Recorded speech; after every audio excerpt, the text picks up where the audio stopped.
c'est du dëgg du yoon waaw yow naka ngay toogee naan Odexia chrétien la bu ko neexee solo nu muy solo non mais Pape Diouf yaa bon chrétien yi dañoo am yiw dañoo am pudeur li ñuy wax pudeur ñoom dañ ko xam yow yaa xamul li ñuy wax pudeur nag yow Pape Diouf xamoo li ñuy wax pudeur yaa nga naan ay moom ñun ay jullit lañ en plus nga naan ñun ay jullit lañ ba pare yow nga dem jëli caga xaraamata njaay yooyu ca xaj ah bëgg leen indi ci suñu réew bu ñu waxee nga naan ñun ay jullit lañ yow boo doon jullit doo exporter wala doo importer ay caga Odexia ay Jaba Sora ah di leen indi ba biir Sénégal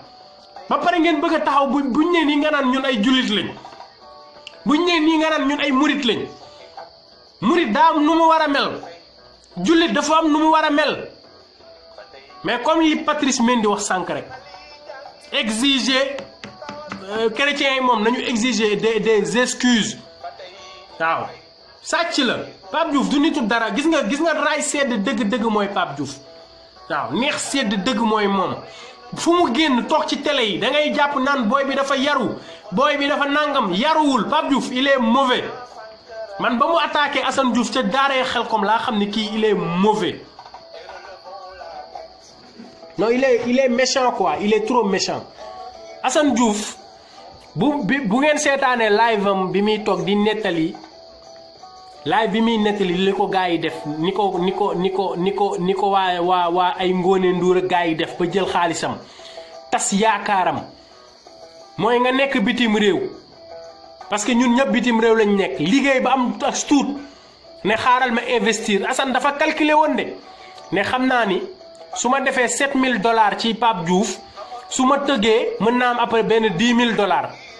$10,000 ay millions la loolu la Assane Diouf def miser $10,000 ah miser 10,000 ci 7,000 et quelques dollars ci Pape Diouf Assane def lépp ba dernière minute Pape Diouf woo ko ne ko mënatuma ñëw c'est grave Pape Diouf doo nitu dara Pape Diouf doo nitu dara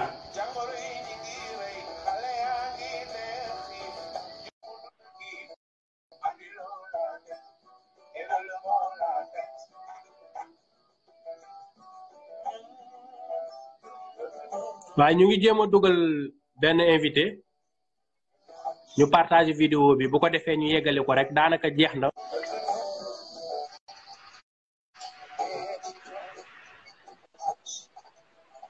allo. Fabrice waaw naka mu. waaw man li may wax ci Pape Diouf rek laay wax man Pape Diouf laay wax. waaw parce que nekkul ngeen baal ma nag quoi ci saaga bi mais doomeram bi mu doon ci boppam mooy bi li Assane Diouf di wax ci moom rek. dëgg la. waaw doomeram bi mu doon ba xamul moom li muy wax. xamul li muy wax ci chrétien yi. tey fii nii boo xoolee ba xool autorité yi ñi fi baax ñëpp ñi fi am xaalis ñëpp. école catholique la ñu jàngee. dëgg la. waaw buy wax waxu éducation fii kuy seet éducation ci catholique ngay dem pour am éducation bu baax. Odexia moom moo yàqu-yàqoom moom Odexia dong la tudd mais Jaba Sora lan la. ñu ngi ci internet bi xam nañ li xew. Jaba Sora lan la. bu duggee ci wax jooju noonu day andi. day andi non Pape Diouf moo bonam rek. Pape Diouf jàmm la ñu xam. dëgg la. yaa ngi comprendre. Pape Diouf moom bu toog di wax ci chrétien yi lu mu xamul.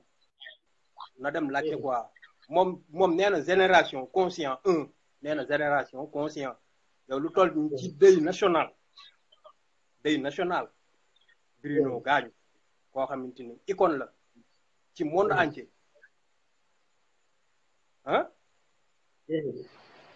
nga toog nga ne da ngay sabar qu'on se dise la vérité avant tout kooku dañ ko war a éliminer kooku waratul nekk sax artiste bu nit ñi di déglu waaw ku toll ni Pape Diouf mu def loolu warutul sax am droit wëy waaw rewoon na nag ci wéré la quoi parce que ñun yàlla daf ñoo jagleel leen te suñuy waajur dañ ñoo yar ci dal ñun chrétien yi suñuy waajur dañ ñoo yar ci dal juumul de Pape Diouf juumul de dafa bon rek juumul waaw il est mauvais. non kooku Baye Fall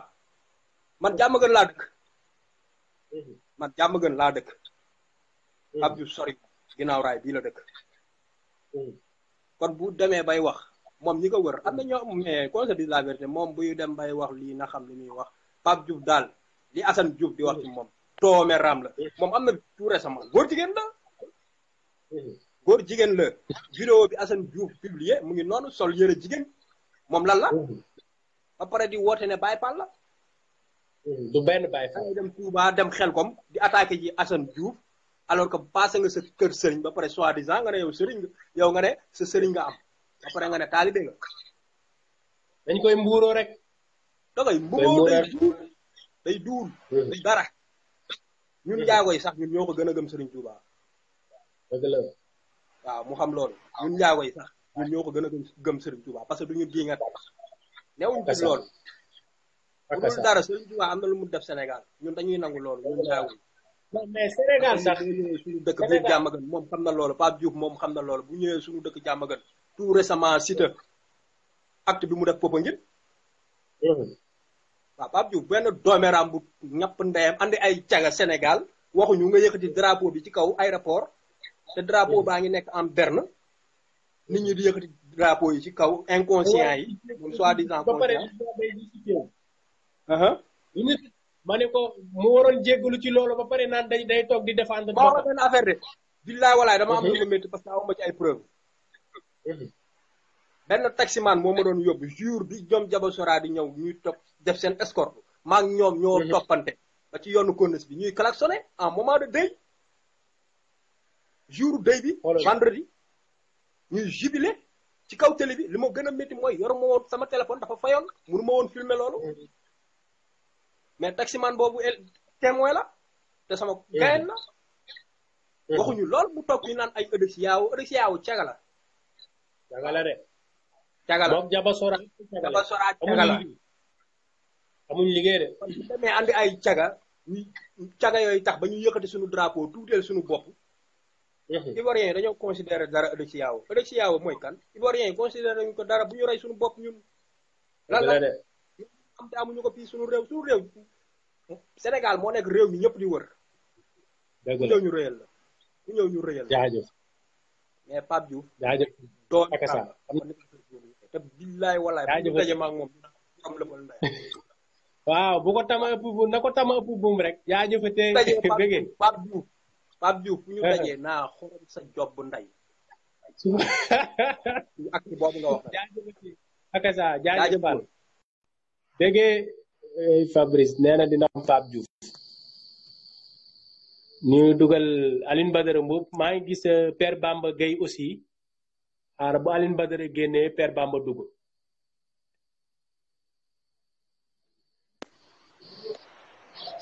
allo ziar bro naka war jaajëf naka loos mi mbaa lépp tane na waa alhamdulilah jaajëf ñu ngi lay bàyyi nga développé kon gaa ngi lay déglu waa donc di gërëm ñëpp di leen sant di leen wax aussi gis nañu solidarité bi franchement ça nous va droit au cœur defuñu fi dara nag parce que simplement dañoo def li ñu war ndax dañu jàpp ni Sénégal dafa toll foo xam ni ñun bu ñuy woote patriote c'est quelque chose qu'on doit démontrer on doit l'éprouver et suñu gestoo rek que ni Mamadou Diop il a perdu sa vie en défendant le Sénégal ak d'autres Sénégalais ça veut dire que ñun dóor lañ ñu def ci bët rek ce n'est rien par rapport ak li nga xam ne bu fekkee ni bëgg nañ fay jëlee Macky Sall tey war na mën a am donc loolu mooy remerciement yi mais bala may ñëw ci yeneen yi ci développement yi damay bëgg a ñëw ci sa live bi di la féliciter di wax aussi par rapport ak stigmatisation bi nga xam ni Sonko ñi ngi ko koy def teguwul fenn on le condamne parce que Sonko c'est un jeune Sénégalais certes qui a servi l'administration qui est sorti de l'administration et qui a une proposition à sa société. Moi, je pense qu'il n'y a pas de plus légitime qu'il est sénégalais, de mère sénégalais, il a vécu au Sénégal, il a servi la fonction publique sénégalaise. Il a écrit un livre, il a des ambitions, il n'y a pas de plus noble que ça. Mu doon fils sénégalais. Donc ñi nga xam ne ñi ngi jël ay affaire di ko teg ci kawam di wax ñooñu il faut qu'on comprenne que ni ce sont des gens qui sont là pour système bi fi nekk parce que daf leen favoriser. C'est tout simple. Ce sont des gens ñoo xam ni on les alimente à travers des enveloppes et des marchés yoo xam ni dañ ciy bénéficier wu. Mais nag moi je pense que waruñu leen topp ci débat boobu waruñu leen ci topp parce que loolu da koy gën a alimenter ndax sénégalais yi ñoom xam nañu ràññee nañu tey ku fi toog di wax naan Sonko bu faloo màggal day jeex gàmmu day jeex mais je pense que loolu sénégalais ils sont pas dupes tey bu waxuma la bu ñu imoon Sénégal bu amoon un président boo xam ni juif la juif laa la wax munu fee tere màggal munu fee tere gàmmu parce que c'est président bu fi nekk Serigne Touba la gën a fort El Hadji Malick moo la gën a fort mais aussi dañuy appeler aussi les militants de Sonko ni l'opposition a besoin d'eux. Quand on est en guerre, il ne faut pas ouvrir plusieurs fronts. Il ne peut pas ouvrir un front contre les autres opposants au moment où des lâches ñi ngi attaquer seen leader ñoo xam ne ils sont du pouvoir tey suñu bëggee une certaine solidarité il faudra que ñu xam ni l'ennemi actuellement c'est Macky Sall mais c'est dommage des fois on voit aussi nañ ko waxta dee parce que quand un militant de Sonko se réclame de patriote non loolu daf ko war a wane parce qu'il se réclame patriote mu doon lu nouveau parce que patriotisme mooy nga bàyyi bépp clivage mooy nga nangu aussi que des fois dinañ la attaquer di nga riposter mais il faut savoir servir la patrie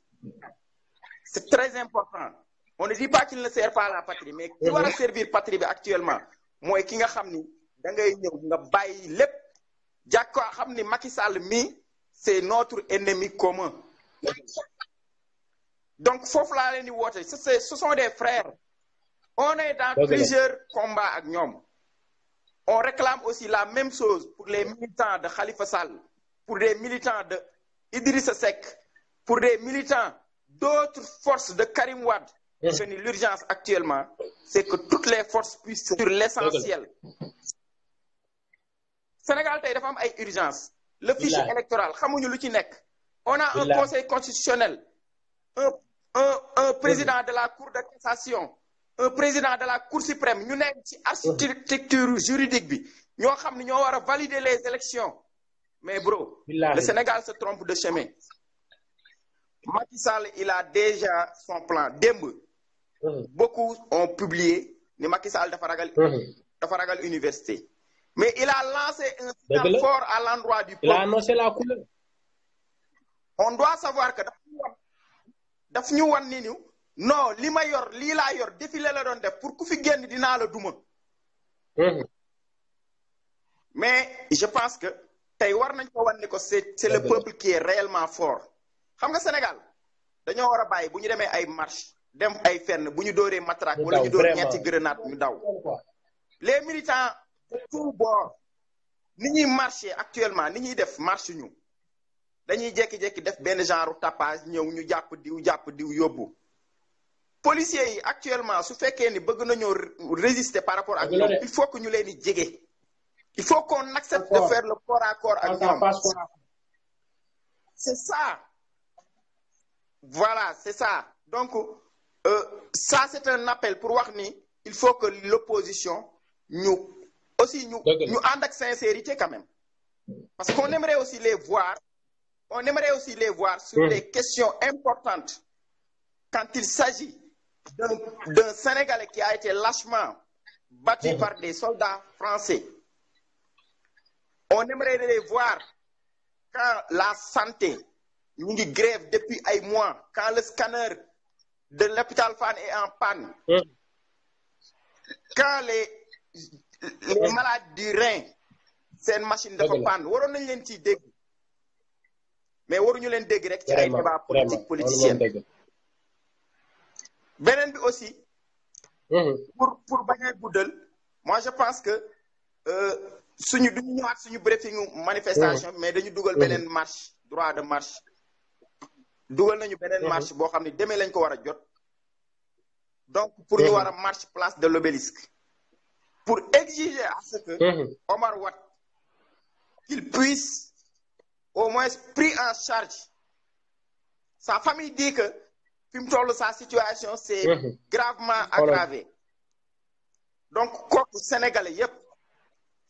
yépp war nañoo jël le cas de Omar Watt au sérieux parce que loolu mooy citoyenneté États-Unis benn citoyen bu ko dara daloon Sénégal nga gis tey dañuy dem ci buntu wala ñu def mu dal leen seen dëkk dañuy dem ci buntu hôpitaux bi di taal ay sondeel di def mu au moins y a une certaine compassion mais bro est-ce que gis nga Sénégalais yi tey ñu def délégation dem ci Omar Watt y en a pas mais xoolal tey bu ñu rayee tey benn français da ngay gis ñu dem ci fi ñu ko rayee ñu teg ay gerbe de fleurs nit ñi di am compassion mais les Sénégalais xam nga fu ñu benn poste la ñuy yam ça veut dire benn poste ci Facebook la ñuy yam ñun xoolaat suñu bopp bro des fois dañuy xas Macky Sall il est mauvais mais aussi nous les citoyens sénégalais war nañu xoolaat war nañu xoolaat suñu bopp parce que keroog bi ñuy jàpp y avait plus de 100 et quelques sénégalais autour de nous xam nga lu ñu doon wax yéen la ñu àndal mais ku àndal ak ñun da nga war a ñëw si terrain bi voilà donc il faut que sénégalais aussi ñu bañ a toog parce que Macky Sall li mu wane fii ci télé bi li mu wane campus université bés bu demee ba ñu ni guddi gi gagné na élection yi ku fi génn ñeenti nit ñeenti nit bu ñu génnee mënuluñu ko dara tous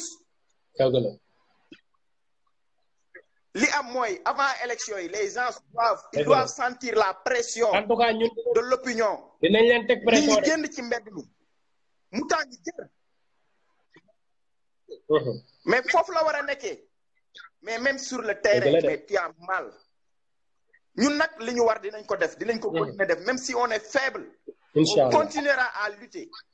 on continuera à mettre la pression bu njëkk boo doon nekk activiste nit ñi dañ la doon stigmatiser mais tey Sénégal xam nañ ni le discours des activistes porte mieux que le discours des politiciens parce que c'est un discours citoyen c'est un discours qui n'a pas de poste mais simplement servir son pays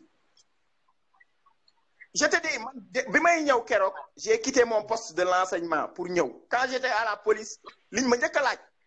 la première question yow tey waroon nga nekk école pourquoi nga ñëw fii je les ai dit appelez le ministre de l'éducation moi bravo li may def je l'assume donc pour wane ni on prend des risques énormes parce que la police ils avaient toutes les informations ils m'ont demandé école bi ngay jàngale lépp j'ai tout donné mais amuma lu ma ciy ragal parce que ce combat là dama gëm ni Sénégal solo dama gëm ni Macky Sall du yàlla dama gëm ni Ablaye Wade ba mu koy bëgg a tëj muy daw di dem di ñaan ci Serigne Bara di jooy dama gëm ni kooku nit la nit ku tàppet dama gëm ni lu mu wax ay kàcc la lu mu wax ay kàcc la jour ba muy signé accord ak enseignants yi daaw boo xoolee ci sama poste dama ni les syndicats d'enseignants bu ngeen ko gëmee mais assumez rappelez-vous j'ai fait un live sur Facebook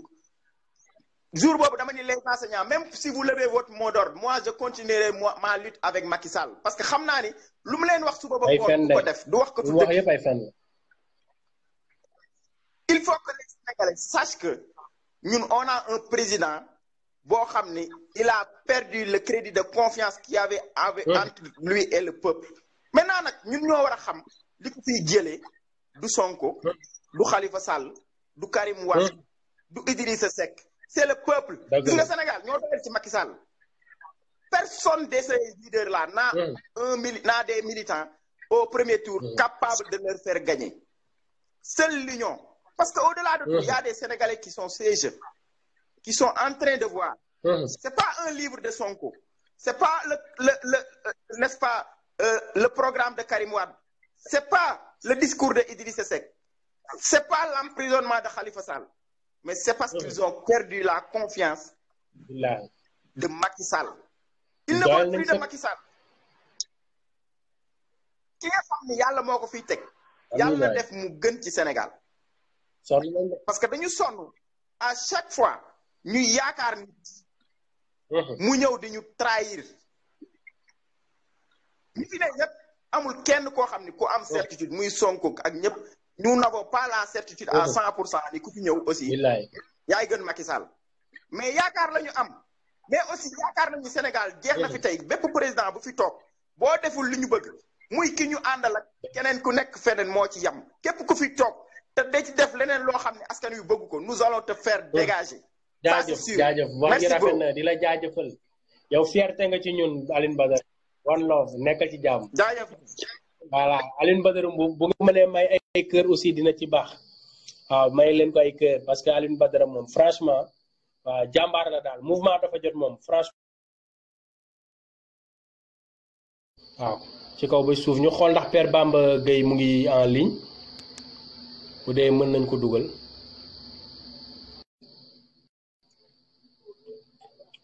Père Bamba Gueye bu dee mu ngi en ligne ñu dugal Père Bamba bu ko defee ñu tëjee fi.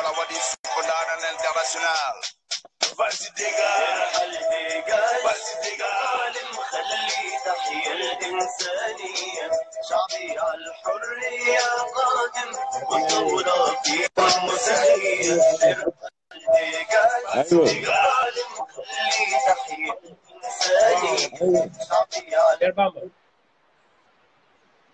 aywa maa ngi leen di déglu la famille.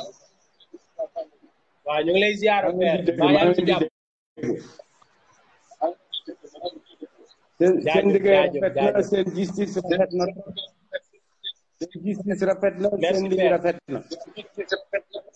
comme ni ko merci beaucoup. un chien ne fait pas un chat. un chien ne fait pas un chat.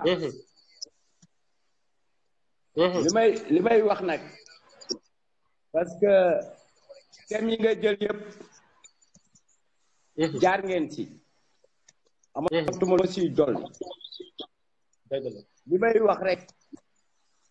mooy au nom du Père et du Fils et du Saint-Esprit, ainsi soit-il. Amin.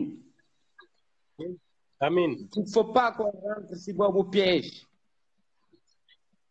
suñu doomu ndey chrétien yi.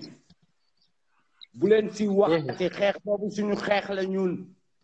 seen yoon nekk ci. seen yoon nekk ci. ñun ñoo koy xeex. ku taxaw tey fii daal di naan c'est pas chrétien parce que lii dafa bon. ñun ñëpp dañuy dund ñu naan ñu même en conclave quand la fumée est noire ils n'ont rien trouvé. vécu en indexé naan. dëgg la.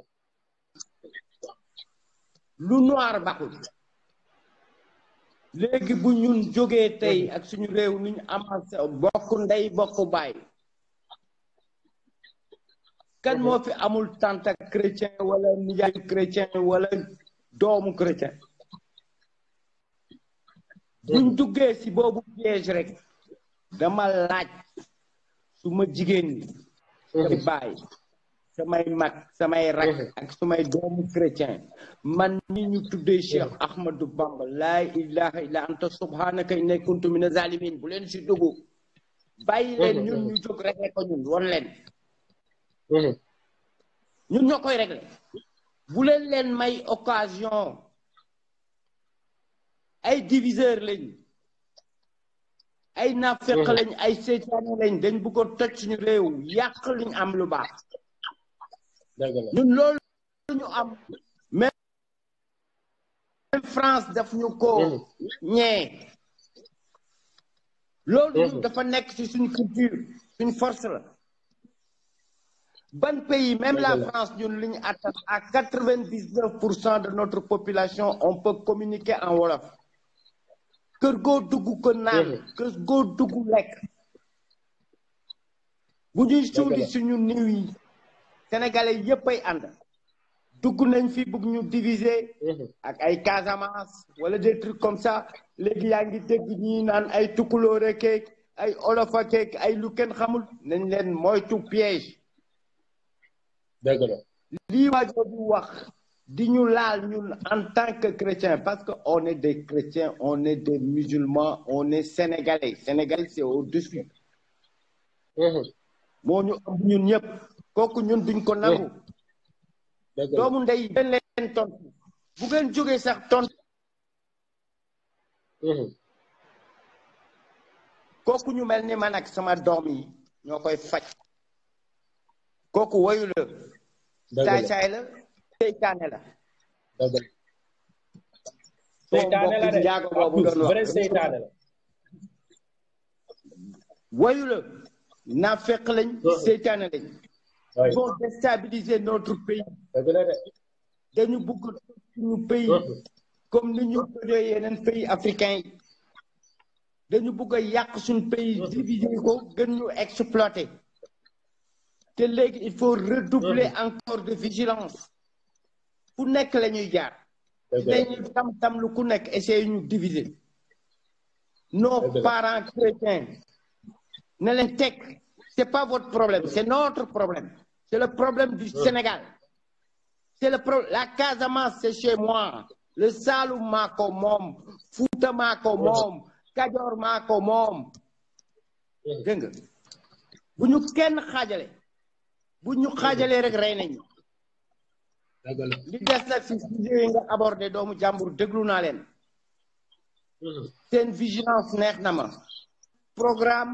le bu tax ñu tekki fi Macky Sall ñu teggi ko teg système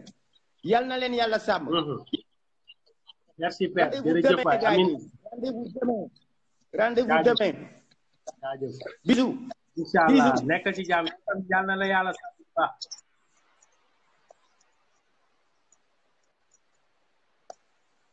waaw kooku mooy Père Bamba Gueye jàmbaar bi waaw moom mooy su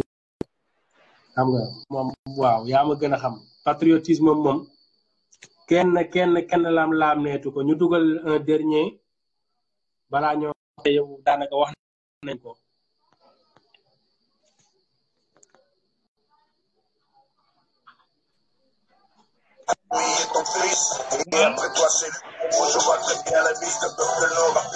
yàlla waaw xaar ma wàññi télé bi wàññil sa kii bi dégguma la musique bi ngay dugal naa si sana maa ngi nuyu Awodi waa Liberté 5 Liberté 6 waa sëñ bi man dama bëgguma woon dugg sax mais dama dugg pour sànq bi gaayam bi wax ba ne xaw ma nañ dem taxaw camp militaire xam nga militaire yi du rien du tout du woon man dama am famille yoo xam ne ay militaire mais militaires yi ñoom bu leen kenn boole sax si affaire politique bi ñoom seen yoon nekku si waaw duñu dem camp pénal non camp Liberté 6 seen yoon nekku si parce que militaires yi ñoom pour Sénégal la policiers yi pour corrompu yi la xam nga mu wax baax douanier yi pour corrompu yi la yàlla na ma yàlla baal Sénégal soo ko ñu fa gën a corrompu mooy politiciens yi tegu si douanier yi tegu si policiers yi nekk si tali bi dëgg la muy dëgg donc militaires yi seen yoon nekku si léegi nag affaire armée français bi mais booy français boobu dégg naa dañ koy tëj xaw ma fan mi ngi foofu affaire boobu xaw ma fu muy mujj mais moom famem laa bëgg laa wax ni nañ jóg parce que français fekk la sa dëkk dóor la ba gaañ la ba mu demee noonu man de su doon sama mbokk même su ma fekkoon Sénégal heure bi maa ngi fa wallahi xam na ni maa ngi fa te maa xam bu baax lu may wax samay mbokk ñi ma xam nañ ni man mun naa ko def am naa fit bi waaw 2012 bàyyi sama restaurant xool opposition yëpp gisuma kenn doy ma si kenn benn nitu yàlla moo ma fa doyoon muy Ibrahima Fall taxaw tem waaw bi may wax sama copain ba léegi ñi ma koy wax sax dañ naan ma yow tu avais raison man leen gis leen kii si groupe 6 ak égal 9 la bokk su ñëwee day gën a dëgër ñu naan non Macky day def lii mi ngi def tournée mi ngi def fii boobu gars yëpp si place de l'indépendance dañ concentré wu woon ñëpp pour Laay Wade génn dëgg loolu dëgg voilà mais nag nax na sénégalais yi mais sénégalais yi dañoo yeewu léegi dëgg la sénégalais yi bokkutul ak génération 60 1940 ak yooyu léegi dafa wute mais daal li mu leen di ñaan mooy chrétiens yi Pape Diouf boobu wax loolu àdduna ngi si kanam Sénégal kenn mënu ko tas dëgg la de non man Pape Diouf man bu ma sañ sax déglu ma wax léegi Pape Diouf seytaane la non Pape Diouf yow tamit Pape Diouf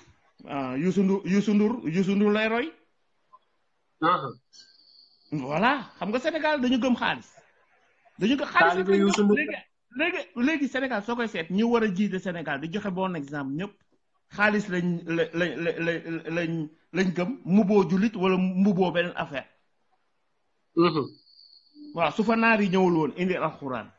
su fa tubaab yi ñëwul woon indi chrétien ñun lan lañu war a doon instant bi xalaat lañ loolu waaw ndax ñun dañu am suñu lu ñu gëm wala dañu am affaire boo xam ne ni dinañu avance loo wala bu ñu recourir loo mais loolu yëpp dañ ciy sant yàlla muy chrétien avec musulman bi Sénégal jàmm la musalam mu nga nekk musulman am jabaru sénégalaise astafurlah mu nga nekk chrétien am jabaru musulman wala nga nekk musulman am kii chrétien loolu ban dëkk la am non dama lay poser question bi yow ban dëkk la am bariwul de Sénégal la am Sénégal rek la am soo koy seet ba seetaat ba si biir loolu Sénégal rek la am man mi mun naa nekk musulman am jabaru chrétien mu topp aadam ma topp sama aada wala man jigéen bi nekk chrétien am jëkkëru musulman ñu topp seen aada affaire religion moom Sénégal dañ ko dépassé ñii di wax ñi ñëpp xoolal buñ leen topp Pape Diouf moom nañ dem ba si kanam yàlla nañ fi yàlla bàyyi Pape Diouf defe naa moom jeexal na artistiquement jeexal na parce que Sénégal yi léegi ñiy dem ay soirée rek yooyu ñeneen ñee ko tal am na ñeneen lu tal yeneen affaire man mii dama doon dem soirée nu mu tuddati yëngatu xaw ma nu mu tuddati bi nekk Géejawaay yëngu leen man mii dama doon dem 3 fois dem naa fa 3 fois xam ne mu la ko baax mais ñaan naa yàlla laa la wax musique Pape Diouf sax dootuma ko déglooti ak Youssou Ndour jaajëf wallaahi laa wax nii wallaahi musique am du ma ko dégloo YouTube su ma duggee sax di seetaan musique su ñëwee rek ma sànni ko Youssou Ndour ak Pape Diouf moom dootuma déggati seen sound vraiment duñ jaruñ wallaahi laa ba keroog ba yàlla di ma dugal si suuf dootuma déglu seen musique te sama kër kenn dootuma déglu musique Youssou Ndour ak Pape Diouf waaw loolu moom fu nga ko waxee maa ko xam léegi nag suba yàlla na ngeen am ndam man su ma fekkoon Sénégal maa ngi fa ñi ma xam nañ bu baax man mën naa ko am naa fit bi waaw te man bugguma raciste ma mais defe naa français yi ñi ngi dugal si raciste si man ndax liy xew Sénégal non mais problème bi duñu nag français yi sax mais ñu nag France la ci boppam gouvernement mais France mooy ndeyu mbir mooy ndeyu mbir mooy économiquement suñu lépp lañ noonu voilà mu ngi noonu sinon ñun amuñ problème ak France non mujj bi da ngay dem ba raciste man sama benn copain bu nekk loolu daf ma koy wax sax dana ma Abdourahmane yow sa commentaire yi ngay dugal yow léegi da nga xam nu ma ko doy waxati sax ma ne ko non saa waay sa ba seet laa xam ne man nëbbuma leen dama leen bañ parce que man tamit bëgguñu nit wallaahi man tamit de tubaab moomu gënal naa ay doomaraam lañ duñ ñëtu dara non africain yi nekk leen di duñu xataal di leen def jàmm guddi yiñ toll nii 2018 ñuy jël nit di ko def jàmm naar doo nga ko sañ naar billaahi mais yow demal ponti rek wala nga am na koñ boo xam ne dañ ko tëj gannaaw central rue boo xam ne ñëpp ko bokk mais xoolal loolu dëkk ville centre ville de Dakar man su ma yàlla nekkoon ma nekk maire de Dakar loolu laay njëkk a toj ci Sénégal ba pare nag yeneen koñ yëpp ma dugg fa mu am jardin yu xale yi di fooye léegi Dakar amatul kenn fu footballé xale yi Dëgg la de. am nañ droit am seen kii moo tax xale yi léegi amatuñu jot ñu ngi si néeg ba sexe di def ay sexe parce que yow jaar nga si booy yaakaar naa dëgg la. waaw ay dajaloo si ay 17 ans 18 ans ay 16 ans wóorul mais su ñu jëlee seen espace yëpp def fa ay affaires yoo xam ne nii ñaari tali rek xool ko ñaari tali loolu pour kii la woon pour divertissement la woon pour xale yi. jaajëf. jaajëf mais ñu ngi lay jaajëf. maa ngi baal wax lay nag quoi jaajëf. su fekkee dama wax loo xam ne am na ñu ma tooñ mais man maa ngi xeex pour sama réew. incha allah man fa laa ñaan yàlla dee fa. du Europe Jaajëf. du Màkk du feneen Sénégal la. merci beaucoup Ndoye. ok merci beaucoup jaajëf Abdourahmane Ndoye ñu dugal un dernier mu jeex. jaajëf Badara Lo Baye Bro Names ba lépp jàmm di la bëggee lu bare bare xam naa après nañ déggoo après actuellement gars yi wiiri lañ dem ko ji wiiri cey Sénégal ñoo neex a nax de Sénégal non sénégalais moo neex a nax ñoom dañuy préférer dem di déglu ay wiiri ay xawma dina ma neex ay xawma salañ ay yu ñàkk fayda yoo xamante ni man un café avec laa daan koj di ko seetaan bu kiiwee ma dem télécharger ko mais après dama toog un café avec jeex mais man lii ban njariñ la ma amal après léegi man ban njariñ la ma la def ci man quoi dara te dama ko daan seetaana di ko koj di ko lijjanti franchement bon lépp loo gis rek tolluwaay la aussi pour man mais je pense que sénégalais yi daal dinañ soppeeku parce que on a une mentalité boo xamante ne moom franchement c'est mooy loolu quoi dafa arrière ba mu ëpp ay dina ma neex série boobu rek laay bañ a dégg man waaw dina ma neex da nga koy seetaan da nga naan mais c'est quoi le projet quoi c'est quoi le projet lan mooy projet bi ci yooyu dañu waxante dëgg avant da nga daan seetaan man sa sketch man pour man meilleur sketch bu gars yi mën ñoon doon ñu jox peut-être góorgóorlu da daan allier l'utile à l'agréable da nga ko daan seetaan mais da ngay ree bay bëgg a dee mais en même temps bu jeexee dina am moralité